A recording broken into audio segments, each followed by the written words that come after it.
Welcome to Bellwether Wealth's webinar series, Navigate Exit Planning with Confidence. In Season 1, Drive Your Business Like You're Going to Sell It, we're joined by John Fullwider, a business value growth advisor at Gear 80.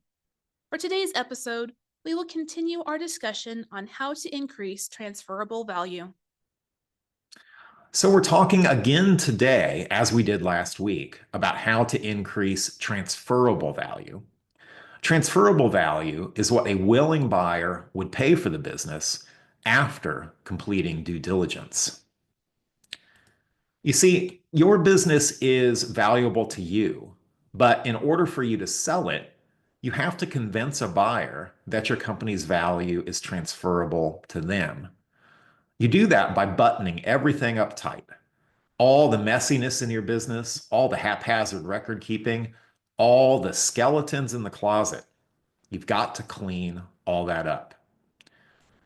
Last week, we covered the cleanup.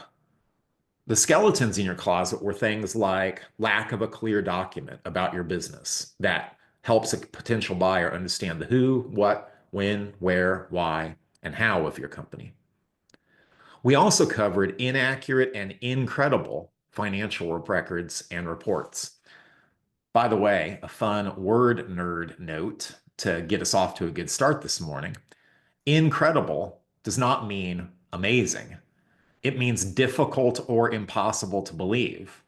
And you don't want your financial statements to be difficult or impossible to believe by your potential buyer. Other skeletons and dust bunnies in your closet can be slapdash regulatory compliance, poor contract documentation, and unresolved litigation. And finally, bringing up incredible again, incredible growth projections, as in they are not credible. You just kind of made them up. We're posting a recording of last week's webinar in the chat so you can review the list of skeletons and dust bunnies to clear out of your closet. So this week, we're going a little scarier than skeletons in the closet. We're diving deeper into risks in your business. Now, you may be comfortable with the risk in your business, but buyers don't want it. There are a bunch of worst case scenarios that are going through the buyer's mind. These are monsters in the closet. Today, we're going to talk about things that will jump out at the buyer and bite them in the rear. First is small market share. So, how am I, the buyer of your company, going to make a dent in a competitive market if you haven't already with your 5, 10, 15, 20, 25 years of effort? Why is your market share so small? Presumably, you've been trying to increase your share. So obviously your efforts haven't worked. Maybe it's a lost cause. Second is customer concentration. We've talked in the past about owner dependence, and now we're talking about customer dependence. What if your biggest customer, which is now my biggest customer once I buy the company, what if they make like a tree and leave? It's not going to be good for me. Easy entry for competitors is number 3. What's preventing someone from coming in and eating my lunch right after I buy the lunchbox from you? And the final monster in the closet is a weak brand. Is there anything to this company other than your relationships and your extraordinary effort?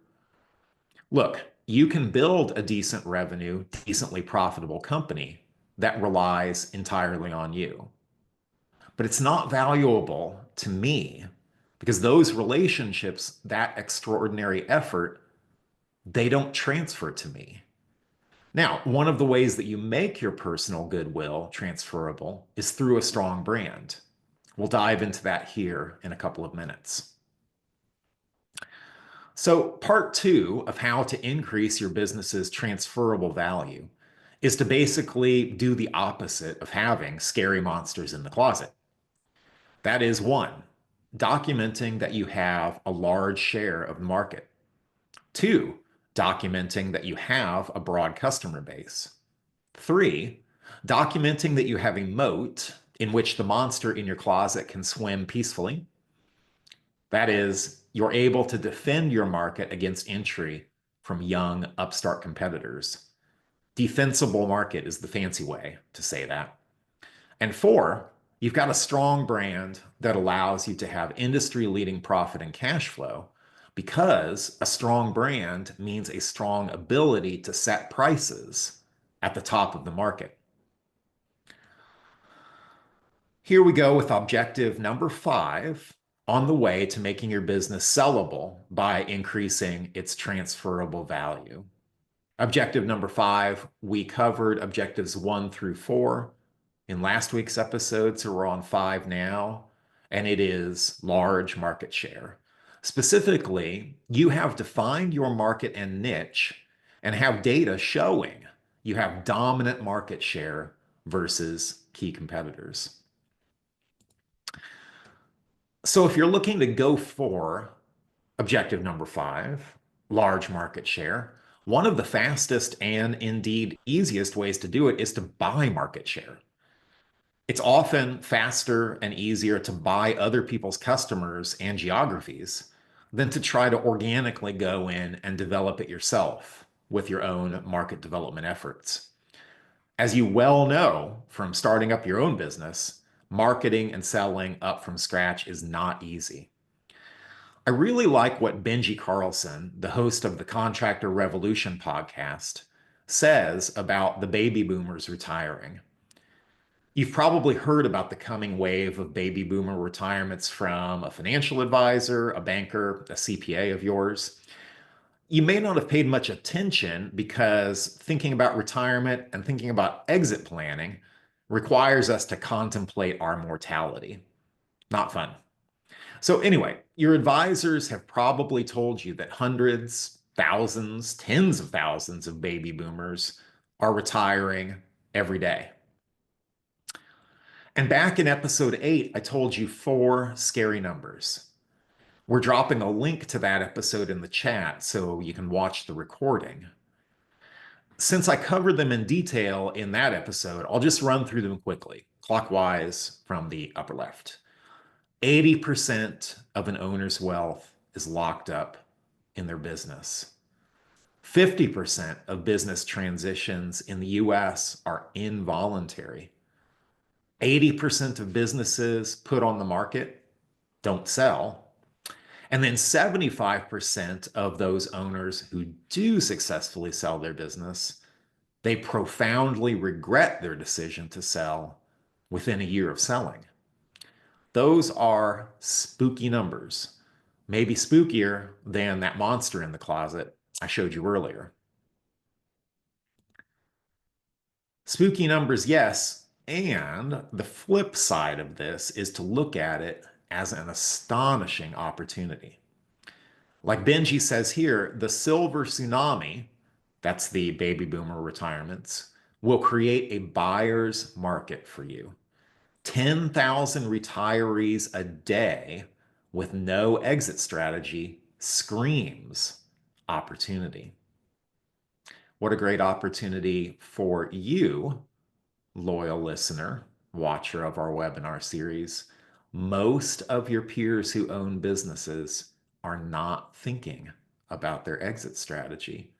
They're going to come to retirement age. They're going to encounter one of the 12 deadly Ds that we talked about in episode 8, and they're going to need to get out quick.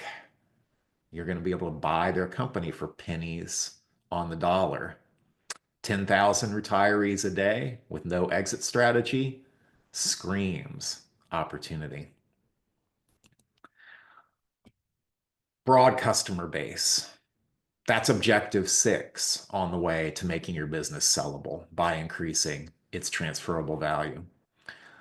More specifically here, your business generates revenue from a large number of customers, and no more than 20% of revenues come from your largest customer.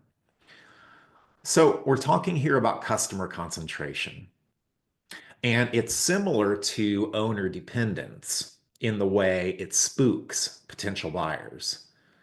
Remember, they're wanting to purchase reliable future profit. They don't want to have to count on staying in the good graces of one or two big customers. Now, I speak from experience here. I was looking at buying a machine shop that had the only copy of a special machine in a three-state area. Sparkling clean and well-organized shop floor in a nearly new building. Super easy access to the interstate. Man, it was sweet. But it had 30% of its business from one customer and 30% more from three others. That spooked me and my business partner, and we kept looking. Objective number 7 on the way to making your business sellable by increasing its transferable value is a defensible market. More specifically, you can defend your market and future revenues from new competitors using legal, financial, standard operating procedure, or other barriers. This is about building a moat around your business castle. I was just kidding earlier when I talked about dropping the monster in your closet into the moat to let it swim peacefully. No, here I'm talking about building a defensive moat, one that keeps competitors from storming your castle. Do you want a deep moat?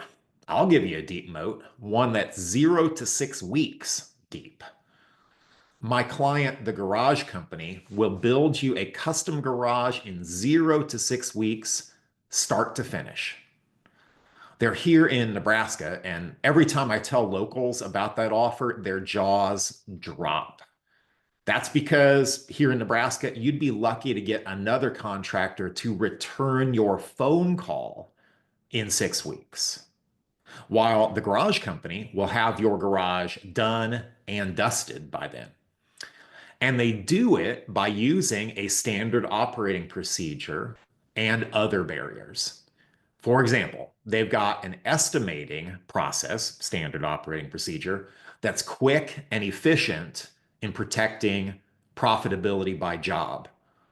They've got a concrete foundation process that minimizes time on the customer site. And this isn't a secret. They pre-build the garages off-site at their shop and tilt them up lightning fast at the customer site. Again, minimizing time on site and minimizing disruption for the customer.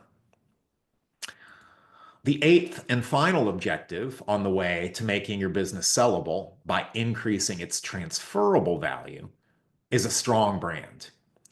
More specifically, your brand is a valuable competitive tool that supports your vision, mission, and strategic execution. The best book on branding I've read is by Dan Antonelli, who does complete rebrands for home services industry companies. Think heating and air conditioning, electricians, plumbers.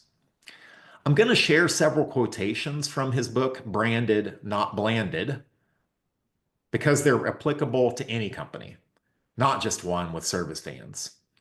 Here we go.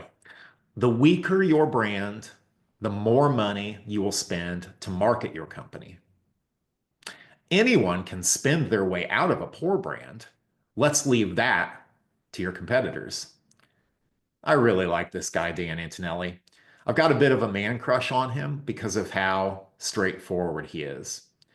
Anyone can spend their way out of a poor brand. Let's leave that to your competitors. In our next quotation, the book asks a question. Is your branding attracting the right employees? Does the brand speak to the high caliber employee you want to attract to your open positions? The power of branding is it's not just for attracting customers. It's not just for driving your ability to set market leading prices. It's also there to attract the best talent. Are you showing up in the talent marketplace as a desirable place to work? Your employer brand plays a big role in that. The cool thing is you can polish your employer brand through things that also polish your customer-facing brand to an extent. You can apply for and win Best Workplace Awards.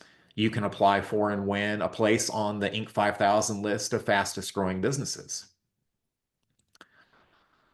Private equity acquirers in the home services sector that Dan Antonelli focuses on, and indeed throughout a bunch of fragmented industries, those PE acquirers are looking for a strong brand. Because what they want to do is take that strong brand and turn it into a platform company, which they will then use to acquire weaker brands and then roll them up underneath the platform company. So if you strengthen your brand, you could be a platform company acquisition. If you don't strengthen your brand, you could be a roll-up acquisition added to a platform company. Either way, you could still have a nice payday, but the payday on a platform company will typically be better than the payday on a roll-up. This series revolves around a free assessment that gives you a rough estimate of what your business could sell for today. You'll also learn how much more you could sell it for after you increase its profit, revenue, and value. This can be as much as double what you could sell your business for today. You've got to know where you are to plot a course to where you want to be. So please take the assessment. The link's on the screen, and we're also posting it in the chat. And that's it for today. Our webinar series continues in January with part 4, selecting your exit options. Selling to your children, to your management team, to employees, to an individual, selling to another company, selling to private equity, or keeping your company as a cash flowing asset after you've exited day-to-day management of it. We will cover it all. What questions do we have? So one person wrote, how do I reduce customer concentration risk? Get more customers is the short answer. The long answer is just diversify your customer base by going after some smaller clients. You could expand into new markets. You could add new products and services to attract different customer segments. Um, you could establish referral campaigns to simply get more of the same type of customers. Nothing wrong with big customers. There is something wrong with big and just a few of them. So if you can establish a referral campaign to get a large number of big customers, that would be a great way to minimize reliance on any one single customer or a small group of customers. Great question. What's next? Um, so this person wrote, how can I finance the acquisition of another company to quickly gain market share? Many, many, many ways. There's a guy I follow called Adam Coffey. He's written 4 books. One of which I'm going to reference in part 4 of our series. But he's a private equity operator. He's the guy that private equity firms hire to run their platform companies and then acquire a bunch of others. Anyway, he's been there and done that, and he says repeatedly that there is lots of capital out there.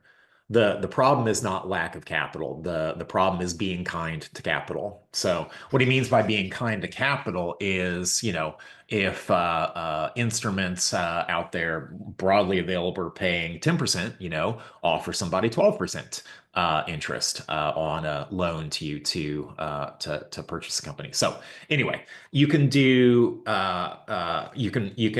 find investors. There's tons of capital out there, individual investors, PE investors. You can do a minority recapitalization,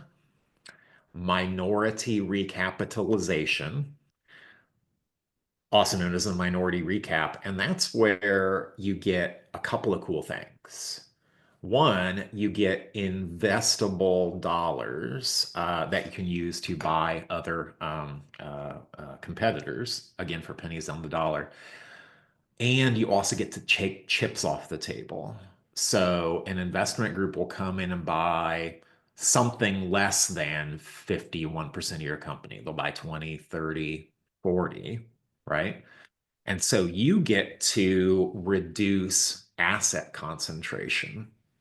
So not all of your net worth is tied up in your business anymore because someone has paid you for part of your company. And then you also get capital that you can immediately deploy to buy other companies.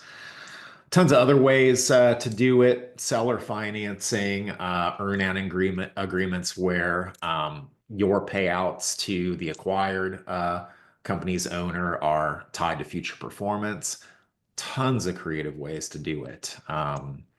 Talk to your M&A professional, talk to me, talk to a financial advisor like Bellwether that specializes in helping business owners with exit planning.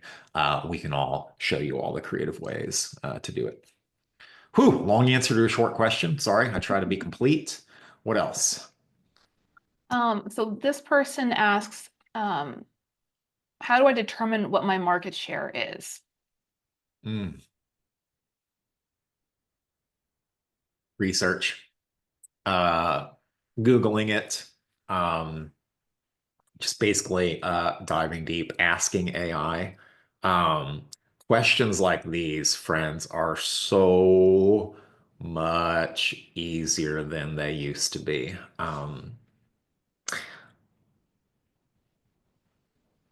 I love Perplexity.ai as a starter research tool. The reason being that when you ask it a question, it cites its sources, and then you can dive deep into the source and reference other sources. But these data are all available from industry associations, from peer groups. Benji Carlson's Contractor Revolution podcast. I was just watching an episode this morning, and he gives away some anonymous data from his network of home services businesses that he advises on their gross profit and net profit comparables and everything. You'll be able to get market share data from poking around. But it starts with defining share of what market. And so start by defining your target market and your segment clearly. We talked in a earlier episode of the webinar that there's riches in niches. What is your niche? What is your target market? Only when you've got that clearly defined can you then assess what share of the market you have.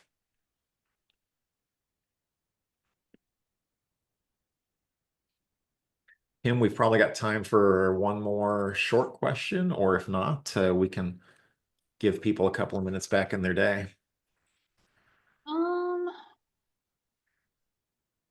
I don't see any others. Okay, cool, cool, cool. Well, no worries. Let's just wrap this up here. So just remember, friends, as we go into the new year, remember that you can free yourself from day-to-day management and double the value of your business if you'll simply focus your work on the three dimensions of business growth. One, creating predictable profit and cash flow growth. Two, creating predictable, sustainable revenue growth. And three, creating predictable, transferable value. After that, you can successfully sell your business when you want, to whom you want, at the price you want, or decide to keep it as a highly profitable asset. All you have to do is drive your business like you're going to sell it. I'm John Fullwider, and I'm looking forward to seeing you next time, next year, for part 4 of our series, Understanding Your Exit Options. See you then. Be well, friends.